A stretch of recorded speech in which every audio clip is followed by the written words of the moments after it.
What if I told you that this fire here, burning right now, wasn't caused by lightning or a campfire or even a cigarette butt?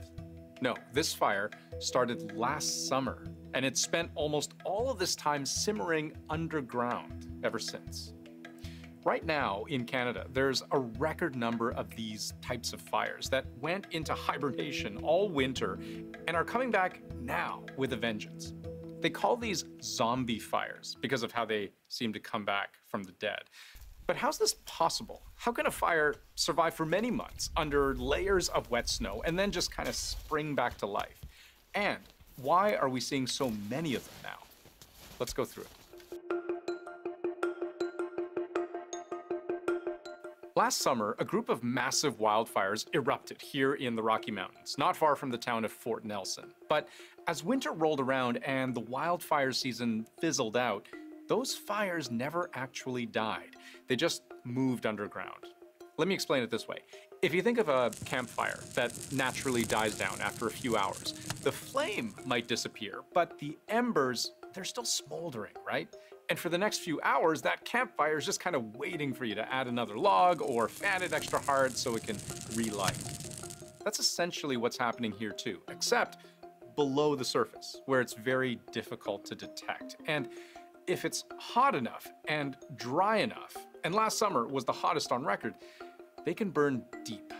If you have water up close to the surface of the soils, it's really hard for fire to burn very deeply. When you have a lot of dry soil at the surface, then those fires can really kind of dig in. And that depth is a big part of how these fires are able to survive so long. Because when a fire is that deep underground, the soil can actually start to insulate it and protect it from things like snow and ice.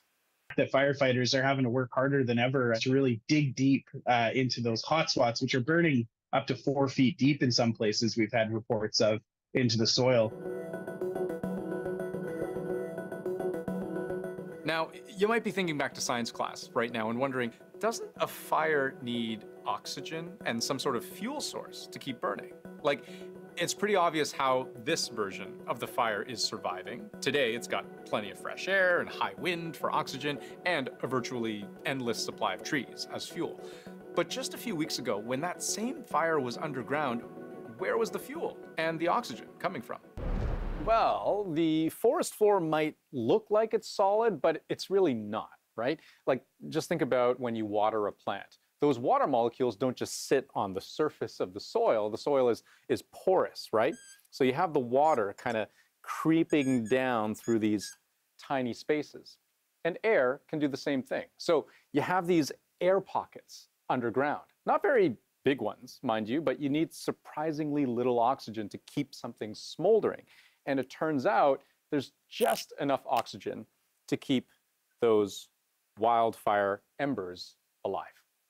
They're able to stay burning deep in the soil underground with the little bit of oxygen that they do have.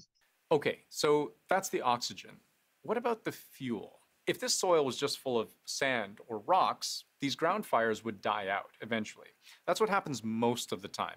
California, Australia, Greece, those places all have terrible wildfire seasons, but none of them have this weird undead horde of zombie fires lurching out from underground coming back to life. The only place we know of where this happens is here, in the boreal forest, which stretches across Alaska, Siberia, and more than half of Canada. This forest produces the exact type of fuel these fires need to survive so long underground. For one, it's full of black spruce, one of the most flammable trees on Earth. All those pine needles and other dead plants, they build up on the forest floor. And because this area is so cold during the winter, like minus 40 degrees Celsius isn't uncommon, those plants decompose much slower than in most other places, creating a thick layer of soil full of partially dead, highly flammable plants, a perfect source of underground fuel. This is pretty different from other forests because they're biomass, because they're made of carbon. This organic soil can catch on fire and burn through the season and also into the winter. Okay, so now these zombie fires have made it through minus 40-degree weather. They're all chanting brains as they get closer to the surface, and they're so close to that warm, dry weather they need to reemerge. But they've got one last hurdle: snow melt. While the ground is frozen, all that snow packed on top of the soil helps insulate them. But as soon as it starts to melt, that water has got to go somewhere. If you have a really deep snowpack, that leads to a lot of moisture entering the soil, and this can help to kind of quell those overwintering fires. Normally, the snowmelt puts these underground fires out before they have a chance to turn into this. But this year, there were a couple things that got in the way. First, this was the warmest winter on record in Canada. And it was a lot drier, meaning there just wasn't a lot of snow to begin with. So usually we'd see about 2 meters of snow here. 2 meters, so that's like taller than me. Yeah, exactly. Over our heads. This year, the snowpack in Western Canada was, between kind of 40 and 60% of normal.